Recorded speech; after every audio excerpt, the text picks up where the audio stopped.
அரசியல் தான் கலைஞருக்கு முகம்.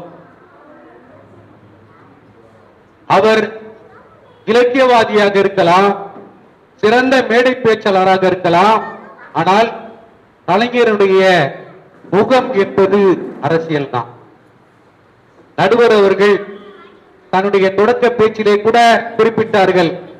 முத்தமிழர் கலைஞர் அவர்கள் தன்னுடைய 15 வயதிலே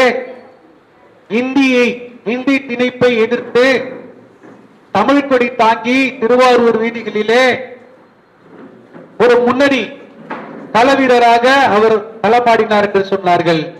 அங்கே அவர் இலக்கியத்தை சேர்ப்பதற்காக அந்த சொற்றொடரை பயன்படுத்தினாலும் கூட அவர் ஒரு தலைமை பண்பு அவருடைய உள்ளத்திலே முதலில் இருந்ததாலேதான் அந்த வயதிலே அவர் தமிழ் கொடி ஏந்தி ஒரு வீதியிலே நின்று போராட வந்து ஆயத்தமானார் என்பது அவருடைய தலைமை பண்புதான். அது மட்டுமல்ல, திராவிடர் கழகத்தினுடைய கொடி இன்றைக்கு தமிழகம் முழுவதும் திராவிடர் கழகத்தினுடைய கொடி இருக்கிறது, திராவிட முன்னேற்ற கழகத்தினுடைய கொடி இருக்கிறது, அதிமுக கொடி கூட இருக்கிறது, மதிமுக கொடி கூட இருக்கிறது. இந்த கொடியெல்லாம் கூட வந்து வெள்ளை வேற மாதிரி வண்ணங்கள் எல்லாம் பிறகு சேர்த்தன. திராவிடர் கழகத்தினுடைய கொடி, அந்த கொடியை பறக்கவிட முயற்சி, அந்த கொடியை வடிவமைப்பு செய்யும் போது தன்னுடைய குருதியை பயன்படுத்தி அந்த கொடியிலே, கருப்பு கொடியிலே சிவப்பு வண்ணத்தை சேர்த்தவர் கலைஞர். அங்கே வந்து இலக்கியவாதிகளாம் இடம் இல்லை, தலைவருக்கு தான் இடம். தலைமை பண்பு உள்ள ஒரு இளைஞனால் தான், தலைமை பண்பு உள்ள ஒரு மனிதனால் தான் தன்னுடைய குருதியை கொடுத்து இந்த இயக்கத்திற்கான கொடியை வடிவமைக்க வேண்டும், இது பட்டொலி வீசி பறக்க வேண்டும் என்கிற எண்ணம் எந்த இலக்கியவாதியின் மனத்திலேயும் இடம்பெறாது. தலைமை பண்புள்ள ஒரு மனிதனத்தில் தான் அந்த பண்பு ஒன்று இருக்கும். அதுதான் வேலூரி இருக்கிறது. அது மட்டுமல்ல, டால்மியாபுரம் என்ற இடத்திற்கு கள்ளக்குடி என்று தமிழிலே பெயர் வைக்க வேண்டும் என்று அறிவிப்பு வந்த போது தண்டவாளத்தில் தலை வைத்து படுத்தவர் கலைஞர் அவர்கள். எந்த இலக்கியவாதியோ தண்டவாளத்தில் தலை வைக்கிறது இல்லை. தலைமை பண்பு தலைவராக உருவெடுத்திருக்கிற ஒருவர் தான் தண்டவாளத்திலே தலை வைத்து படுத்து அந்த போராட்டத்தை வெற்றி பெற செய்து பாளையங்கோட்டை சிறையிலே இருந்து இன்றைக்கு ஒரு போராட்டத்தினுடைய சிறப்பை பற்றி நாம் சொல்லுகிறோம் என்று சொன்னால் அது கள்ளக்குடி போராட்டத்தை நாம் கட்டாயம் குறிப்பிட வேண்டும். பாளையங்கோட்டை சிறையிலே மரியாதைக்குரிய கலைஞர் அவர்கள் இருந்ததை நாம் குறிப்பிட்டு ஆக வேண்டும் என்கிற நிலை இருக்கிறது. அது மட்டுமல்ல,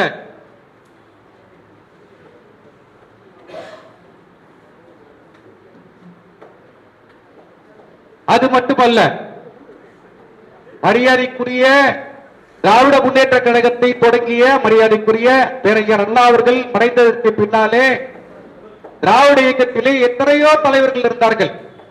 கலைஞரை விட மூத்த தலைவர்கள் எல்லாம் கூட அந்த கழகத்திலே இருந்தார்கள். ஆனாலும் கூட கலைஞரை திராவிட முன்னேற்ற கழகத்தினுடைய தலைவராக ஆக்கிய அந்த நிலை என்பது அவருடைய தலைமையை மற்றவர்கள் உணர்ந்ததால் தான்.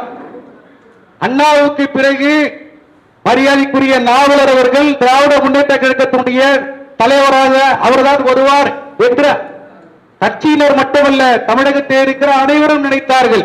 ஆனால் கழகத்திற்கு, திராவிட முன்னேற்ற கழகத்திற்கு மரியாதைக்குரிய கலைஞர் அவர்கள் தலைவராக வந்தார்.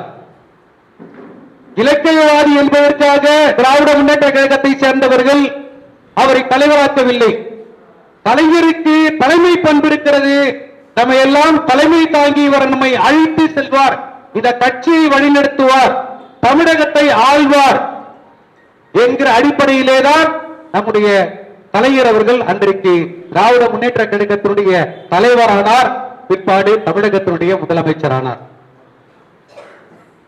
அது மட்டுமல்ல, ஆட்சி பொறுப்புக்கு வருகிறார்.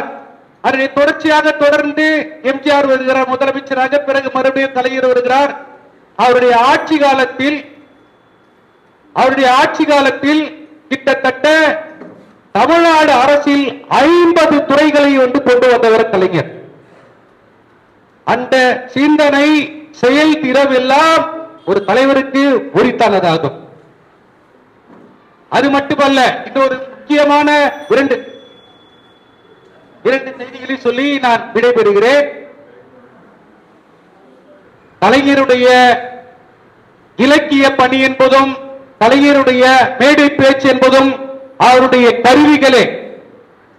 தன்னுடைய சமூக பணிக்கு, தன்னுடைய அரசியல் பணிக்கு இலக்கியத்தையும் மேடை பேச்சையும் அவர் ஒரு கருவியாக பயன்படுத்தினாரே தவிர அவர் முழுமையான அரசியல் தலைவர் என்பதை கூறி வாய்ப்புக்கு நன்றி கூறி விடைபெறுகிறேன். நன்றி, வணக்கம்.